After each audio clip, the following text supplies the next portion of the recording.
Good evening, welcome back to my YouTube channel genius academy Kolkata. आज का जो हम लोगों का टॉपिक है वो है क्लास 11-12 का फाइनल अकाउंट, जिसको हम लोग हर मुमकिन कोशिश करेंगे कि छोटी से छोटी डिटेल इस वीडियो के एंड तक आप लोगों को प्रोवाइड की जाए।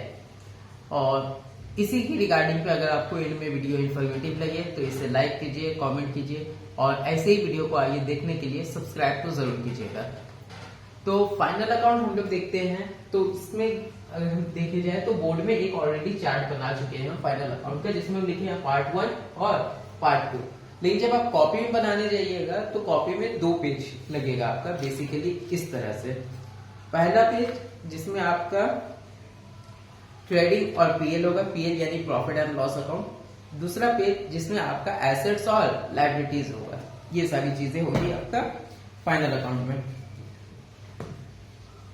अब अगर बात की जाए फाइनल अकाउंट, तो सबसे पहले जो जहन में आता है वो होता है एसेट्स और लायबिलिटीज।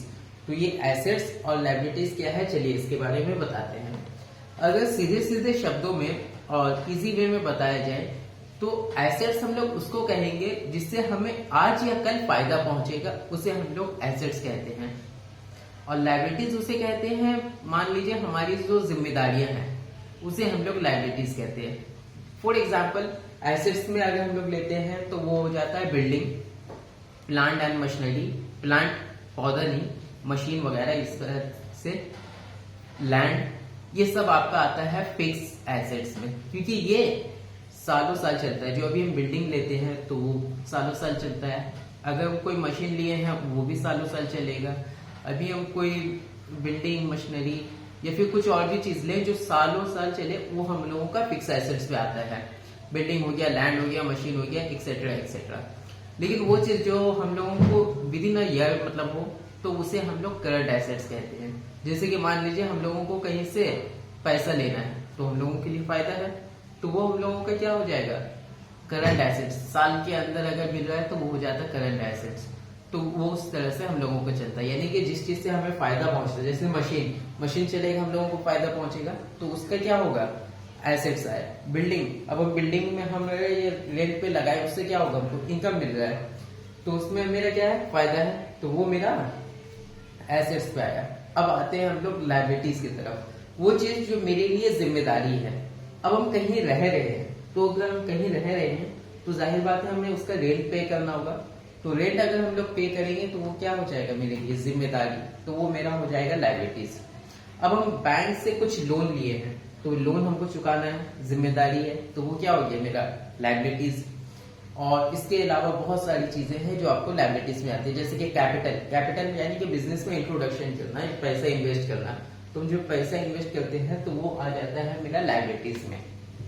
और एक चीज है वो है आपका एसेट्स में, वो आता है क्लोजिंग स्टॉक। स्टॉक यानी इन्वेंट्री को भी स्टॉक ही कहा जाता है। आपके जो भी बुक में होगा वो इन्वेंट्री या फिर क्लोजिंग स्टॉक इस बेसिस पे दिया जाएगा, तो आप इस चीज को ध्यान रखिएगा। तो एसेट्स जिससे हमें फायदा पहुंचे, लायबिलिटीज जो हमारी जिम्मेदारी या हमें जिसे पे करना है। उसमें भी मेरी तरह मतलब उसमें भी 2 तरह होता है, एक होता है फिक्स एसेट्स, दूसरा होता है करंट एसेट्स। और सेम उसी तरह से फिक्स लायबिलिटीज और करंट लायबिलिटीज। जैसे कि फिक्स में होगी कैपिटल, अगर नेट प्रॉफिट है तो ऐड करेंगे, किस किस तरह से वो सारी चीजें बताइए। बस अभी आप लोगों को क्लियर कर रहे हैं कि एसेट्स और लायबिलिटीज होती क्या क्या चीजें हैं। तो ये था हमारे लिए एसेट्स और लायबिलिटीज। अब चलिए आते हैं फाइनल अकाउंट की तरफ, पूरे शुरू से आते हैं। फाइनल अकाउंट जब बनाएंगे तो सबसे पहले हम लोगों को ट्रेडिंग अकाउंट बनाना है। ट्रेडिंग अकाउंट, और उसी के ठीक नीचे पीएल होगा। एक ही पूरा करेंगे और इसमें ऊपर में हम लोगों का ट्रेडिंग अकाउंट होगा और नीचे में पीएल होगा। पीएल यानी कि प्रॉफिट एंड लॉस अकाउंट। तो जितना भी सबसे ज्यादा जो पुटअप होता है, salary, miscellaneous expenses, rent expenses, जितना भी चीजें हैं सारा हम लोग पीएल में यानी प्रॉफिट एंड लॉस के 2 में लिखते हैं, जो हम लोगों को देना है। जब आप बुक में सम सॉल्व करेंगे उस वक्त और इजीली तरीका से समझ में आ जाएगा कि किस किस चीजों से आता है। तो प्रॉफिट एंड लॉस में सबसे ज्यादा आपको एडजस्टमेंट करना पड़ेगा, लेकिन सबसे ज्यादा इजी यही है। और हर एंट्री 2 जगह होता है कम से कम। अगर यहाँ पे हो जाएगा आपका लायबिलिटीज, अगर आप किसी को दे रहे हैं और वो पीएल के 2 में आएगा। ठीक उसी तरह से कोई चीज जिससे आपको प्रॉफिट हो रहा है तो वो एसेट्स में आएगा और साथ ही साथ पीएल के बाय में भी आएगा। तो ये सारी चीजें हैं। अब आते हैं ट्रेडिंग में। ट्रेडिंग में हम लोग सबसे पहले लेते हैं ओपनिंग स्टॉक, यानी जो स्टॉक मेरे पास शुरुआत से आया है। उसके बाद अगर हम कुछ परचेज किए हैं तो वो आएगा। फिर कैरेज, इंपोर्ट ड्यूटी, फ्यूल, यानी कि जो आपका मैन्युफैक्चरिंग, यानी कि जो आप सामान बनाने टाइम में जितना भी डायरेक्ट एक्सपेंसेस होता है, डायरेक्ट फैक्ट्री में हम बोल रहे हैं, जितना भी डायरेक्ट एक्सपेंसेस होता है वो आपका ट्रेडिंग अकाउंट के 2 में आता है। जैसे वेजेस हो गया, वेजेस हो गया, जो हमारे फैक्ट्री में काम करते हैं उन्हें हम लोग वेजेस देते हैं, लेकिन जो ऑफिस में करते हैं उन्हें हम लोग सैलरी के रेट से देते हैं। पैसा जाता है लेकिन वो इनडायरेक्ट पे आ जाता है, और इनडायरेक्ट एक्सपेंसेस जितना आता है वो आपको प्रॉफिट एंड लॉस के 2 में आता है। और जितना भी मैन्युफैक्चरिंग यानी सामान बनाने में जितना भी डायरेक्ट खर्चा होता है, जैसे कि फ्यूल हो गया, इंपोर्ट ड्यूटी हो गया, कैरेज यानी कि भाड़ा लेके आने में, जिसको दूसरे हम लोग फ्रेट चार्जेस भी कहते हैं, ठीक है, ये सारा हम लोगों का ट्रेडिंग के 2 में आएगा। और बाय में क्या आएगा? बाय में उल्टा आएगा। अगर परचेज कर रहे हैं तो 2 में आएगा, तो सेल करेंगे तो बाय में आएगा, यानी कि इसके रेट साइड। और उसके बाद फिर क्लोजिंग स्टॉक, और यही क्लोजिंग स्टॉक आपका करंट एसेट्स यानी एसेट्स के करंट साइड में आ जाएगा। अब किसको किस तरह से पुट करना है, तो फिक्स एसेट जितना रहेगा वो सारा ऊपर रहेगा, थोड़ा सा स्पेस छोड़ेंगे और करंट एसेट्स का वहां पे लिखना शुरू करेंगे। कुछ इस तरह से मेंशन नहीं करना है फिक्स एसेट्स यहाँ, करंट एसेट्स यहाँ, बस थोड़ा सा स्पेस छोड़ देंगे, आप लोग को खुद समझ में आ जाएगा। तो ये होता है हम लोगों का ट्रेडिंग। और ट्रेडिंग बैलेंस से हम लोगों के पास निकलता है, अगर प्रॉफिट यानी कि सेल ज्यादा हो रहा है तो प्रॉफिट में आ जाएगा ग्रॉस प्रॉफिट। और उसी तरह से हम जैसे बोले हैं कि प्रॉफिट में आपका कमीशन हो गया, जितना भी सब आ रहा है मेरे पास वो पीएल के बाय में, यानी प्रॉफिट एंड लॉस अकाउंट के बाय साइड में आएगा। Bye commission receive, by rate receive, bye interest receive, bye discount receive. Discount receive यानी कि किसी को से हमने सामान लिया, अब वो हमें सामान में कुछ % डिस्काउंट दे रहा है, तो यानी कि डिस्काउंट रिसीव हो गया वो मेरे पास। इंटरेस्ट रिसीव, अगर किसी को लोन में अमाउंट दिए हैं उसका हमको इंटरेस्ट आ रहा है तो उस हिसाब से आ जाएगा मेरा यहाँ भी। अब यहाँ पे अगर 2 साइड में देखें तो यहाँ पे डिप्रिसिएशन है, जो एक इम्पोर्टेंट पार्ट है, इसको याद रखिएगा, क्योंकि जो आपका क्वेश्चन आता है वो कभी कभी आता है 10% depreciation on every fix assets. तो इस चीज को याद रखिए कि फिक्स एसेट्स जो होता है वो होता है फर्नीचर, मशीनरी, लैंड और building etcetera etcetera, goodwill etcetera. लेकिन लैंड पे हम लोग, लैंड यानी कि जमीन पे कभी भी डिप्रिसिएशन नहीं होता है। अब ये डिप्रिसिएशन क्या है तो चलिए बताते हैं। डिप्रिसिएशन वो है, आप मान लीजिए वैल्यू, अब आप किसी भी चीज को, जैसे कि ये मेरा कोई एक मशीन है, उस मशीन को हम यूज कर रहे हैं, तो यूज करते करते उस मशीन की वैल्यू कम होती है, मेंटेनेंस लगता है, तो हर साल उस मशीन की वैल्यू यानी कि लाइफ टाइम, लाइफ स्पैन कम होती रहती है धीरे धीरे।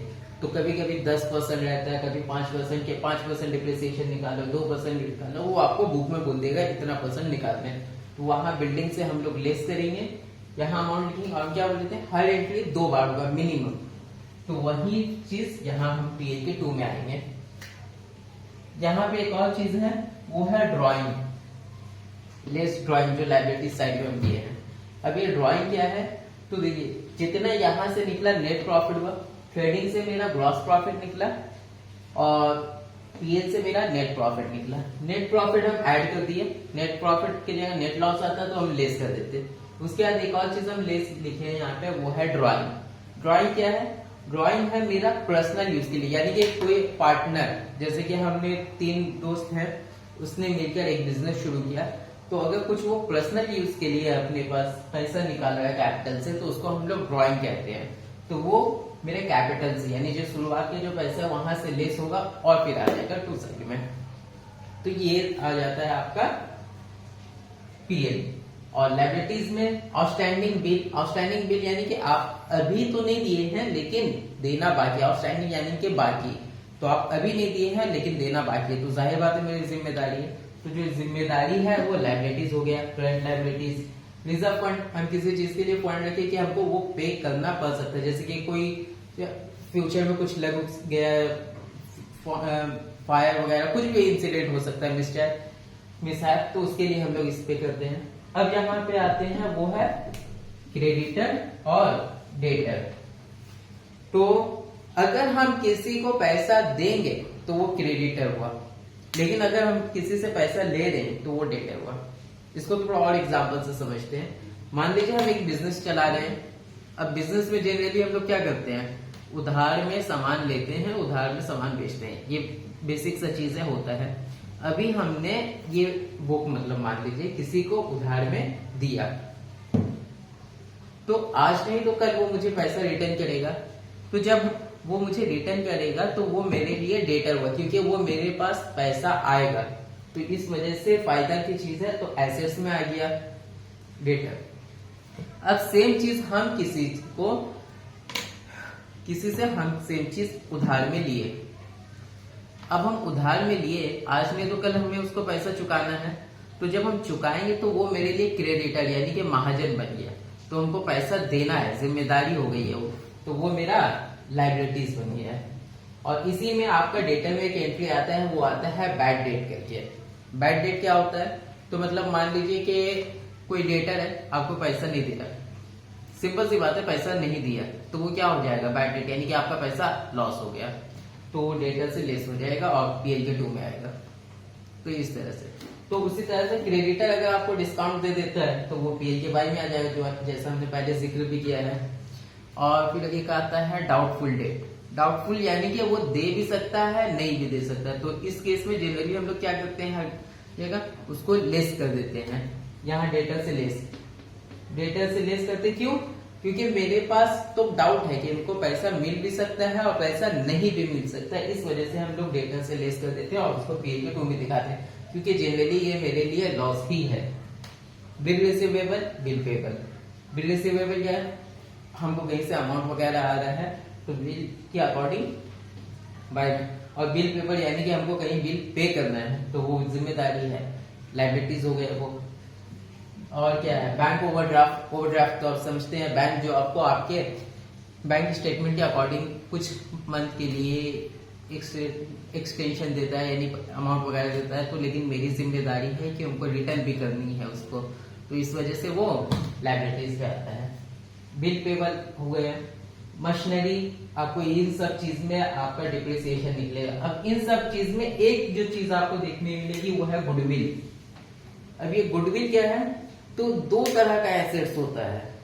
एक तो हम बता दिए फिक्स एसेट्स, करंट एसेट्स, और एक होता है आपका वो है टैंजेबल और इनटैंजेबल एसेट्स। टैंजेबल एसेट जिसको आप देख सकते हो, छू सकते हो फिजिकली, जैसे बिल्डिंग हो गया, लैंड हो गया, मशीन हो गया, फर्नीचर, ये टैंजेबल है, देख भी सकते हैं हम इसको, फिजिकली छू भी सकते हैं। लेकिन गुडविल ये इनटैंजेबल है, यानी इसको हम लोग देख नहीं सकते हैं। और गुडविल होता क्या है, तो गुडविल होता है मेरा रेप्यूटेशन, मेरी कंपनी का रेप्यूटेशन।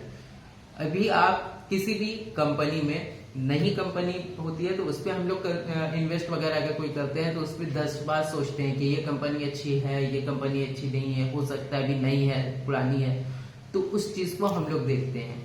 लेकिन जो पुरानी कंपनी होती है हम लोग उसके नाम से ही चल जाते हैं, नहीं ये इतना पुराना कंपनी है, रेप्यूटेशन है, कुछ गलत नहीं होगा, सेम होगा, तो उसी चीज को हम लोग गुडविल कहते हैं। गुडविल यानी कि रेप्यूटेशन, तो वो भी फिक्स एसेट्स में आता है। तो ये है आप लोगों का फाइनल अकाउंट। और जैसे जैसे आप बुक्स में कीजिएगा, ऑब्वियस सी बात है हम सब भी सॉल्व करवाएंगे, तो उस सारी चीजें भी यहाँ पे इंक्लूड होने लगेगी और बेहतर से समझ में आ जाएगा। लेकिन हमेशा याद रखिए कि जब भी आपका फाइनल अकाउंट पूरा कंप्लीट हो तो यहाँ लायबिलिटीज में जितना अमाउंट है वही अमाउंट आपका एसेट्स में भी आएगा। अगर नहीं आता है तो आपका फाइनल अकाउंट कट, यानी कि गलत है। तो हमेशा आपको लायबिलिटीज और एसेट्स का अमाउंट सेम रखना है।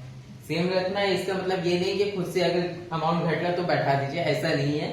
देखिए उसे दोबारा से चेक कीजिए कि कहाँ मिस्टेक हुआ है। जनरली जो मिस्टेक हो जाता है वो हम लोग का नेट प्रॉफिट में मिस्टेक हो जाता है कि हम लोग एक जगह तो एडजस्टमेंट करते हैं, क्योंकि हम लोगों के एग्जाम के दौरान जो रहता है वो क्लॉक की घंटी भी हमारे सर पे चलते रहती है दिमाग में, तो एक जगह हम लोग कर देते हैं एंट्री, दूसरे जगह करना भूल जाते हैं। तो यहाँ नेट प्रॉफिट गलत हुआ तो गलत, यहाँ ग्रॉस प्रॉफिट, एक दूसरे से हर कोई कनेक्ट है। ग्रॉस प्रॉफिट अगर आपका गलत आ गया तो नेट प्रॉफिट ऑटोमेटिकली गलत आएगा, नेट प्रॉफिट गलत आया तो लायबिलिटीज गलत आया, लायबिलिटीज गलत आया तो एसेट्स मिलेगा नहीं।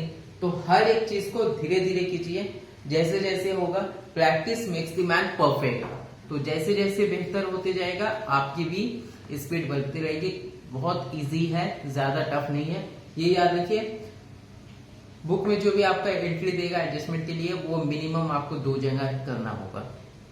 तो ये सारी चीजें हैं जिसको आप लोगों को याद करना है, समझना है, और आई एम श्योर बहुत जल्दी आपका ये कवर अप भी हो जाएगा और इंशाल्लाह एवरीथिंग विल बी फाइन। तो अब तक का अगर आपको वीडियो समझ में आया हो, इंफॉर्मेटिव लगा हो, तो लाइक कीजिए, कमेंट कीजिए और सब्सक्राइब जरूर कीजिए। चलिए, तब तक के लिए अपना ख्याल रखें। टेक केयर, बाय, अल्लाह हाफिज।